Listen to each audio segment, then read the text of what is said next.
desfrutar desse conhecimento avançado. Eu sou Eduardo Maciel, professor de vocês nesse curso. Espero que vocês estejam aprendendo. Nós já chegamos à aula de número 12 de evangelismo estratégico. A nossa aula agora vai falar sobre a pregação evangelística. Qual é a forma mais aprofundada e mais adequada, né, para que nós possamos alcançar os corações e as mentes? O Senhor Jesus, sem dúvida, é um modelo a ser seguido por aqueles que se chamam cristãos. Afinal, a palavra cristão significa pequeno Cristo, parecido com Cristo. Ele chamou alguns homens, os convidou para segui-lo. Lá em Mateus, no capítulo de número 4, no versículo de número 19, nós temos esse chamado divino do nosso Senhor e Salvador Jesus Cristo. Jesus, ele chama algumas pessoas para serem pescadores de homens. Jesus lhe disse: venham comigo e eu vos farei pescadores de gente, pescadores de almas. E haviam alguns discípulos que tinham como profissão pescadores. É o caso de Pedro, é o caso de outros discípulos, como Tiago. Eram pescadores, eles estavam habituados com o mar. Só que Jesus disse para eles, na linguagem deles: vocês não vão mais pegar peixe. Agora vocês vão ser pescadores de almas, pescadores de gente. Esse ato era suficiente para revelar o rumo que a sua estratégia evangelística tomaria.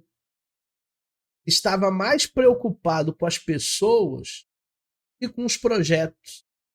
Não é só isso.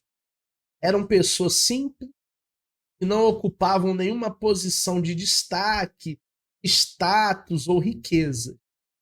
Eram trabalhadores comuns, os quais Jesus enxergou um potencial de liderança para o seu reino. Já viu aquela máxima que diz: Deus, ele usa quem ele quer?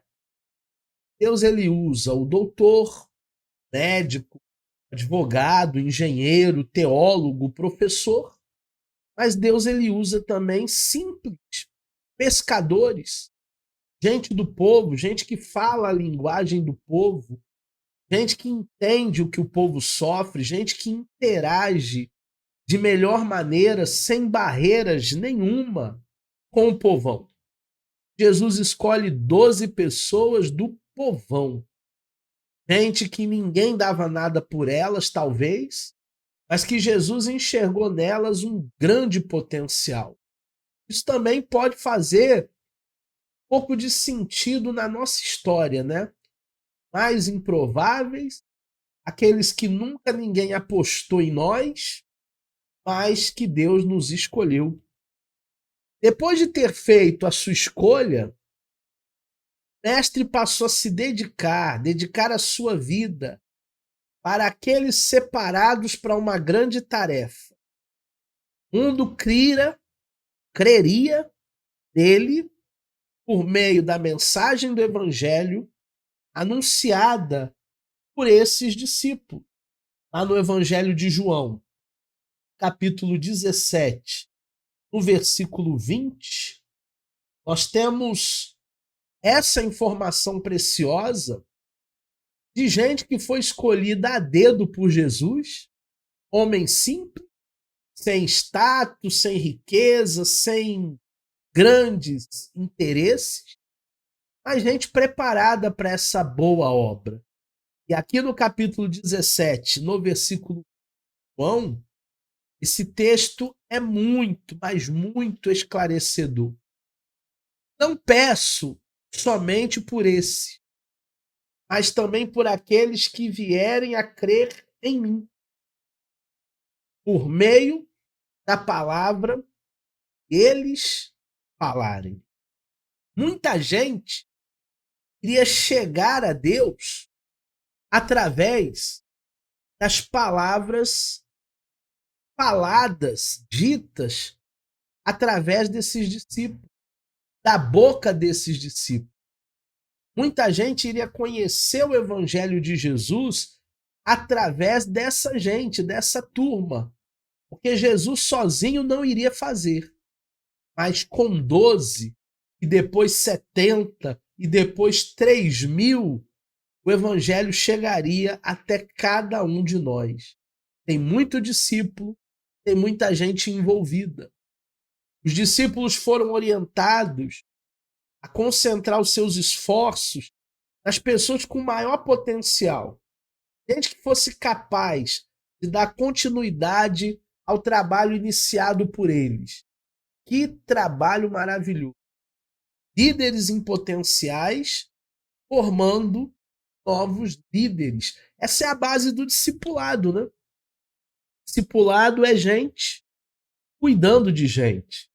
Até porque gente precisa de gente para ser gente. Nós somos seres relacionáveis. E a gente precisa estar junto.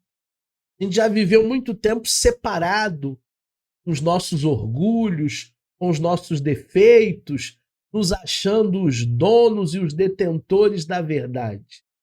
Mas agora Deus está chamando a mim e a você para compartilharmos tudo, para termos tudo em comum. Somente a palavra de Deus, ela pode conceder visão espiritual a homens e mulheres cegos pelo pecado. O Deus desse século, ele cegou o entendimento dos incrédulos. Homens e mulheres sem Deus estavam cegos, seus delitos, os seus pecados. As escrituras são os instrumentos que Deus nos deixou para revelar ao homem a sua vontade. Lá no Salmo, que é o maior salmo da Bíblia, né? Salmo 119, no versículo de número 18, o salmista, ele fala exatamente sobre essa verdade de Deus, sobre essa palavra. Desvenda meus olhos para que eu contemple as maravilhas da tua lei. Somente quando Deus abrir os nossos olhos através da verdade, somente quando Deus esclarecer que ainda está obscurecido para muita gente, é que nós teremos a noção exata daquilo que precisamos fazer no campo do evangelismo. Eu sei que tem pessoas até dentro das igrejas que parecem que estão anestesiadas, parece que estão com os seus olhos fechados. Olha o versículo 130 do Salmo 119.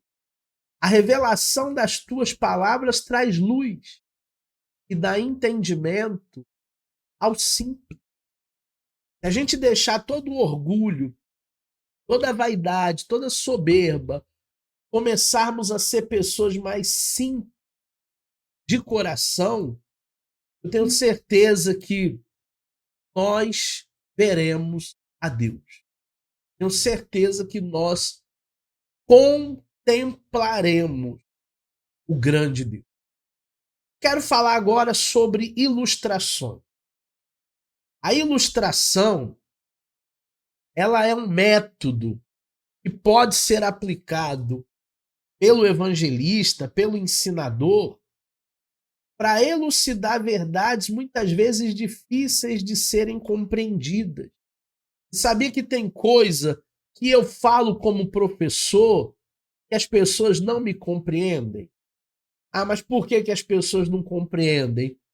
Talvez pela sua riqueza cultural. Então eu preciso encontrar uma estratégia de me comunicar de uma maneira mais assertiva para alcançar o maior número de pessoas, para ninguém ficar boiando frente àquilo que eu estou tentando levar. a mensagem. Trata-se de remover a obscuridade. Trata-se, então, faltou o em, né? De remover a obscuridade por analogias, comparações, por exemplo, por metáforas, por símiles, por parábolas. Tudo pode ser usado como elemento ilustrativo. Gente, Jesus fazia isso. Se Jesus, que era o mestre dos mestres, ele falava através de parábolas, porque era uma maneira mais fácil das pessoas compreenderem uma verdade, por que que eu, Eduardo Maciel, pobre mortal, comedor de arroz e feijão, eu vou falar difícil, eu vou falar de maneira acadêmica? Não. Eu preciso facilitar para que haja uma maior compreensão das pessoas. O nosso próprio mestre Jesus, ele usou pelo menos 51 parábolas para ensinar verdades fundamentais do reino de Deus. É que tem gente que gosta de dificultar. É que tem gente que gosta de falar difícil. Talvez falando difícil parece que a gente é mais inteligente, mais culto. Mas a ideia aqui não é dificultar.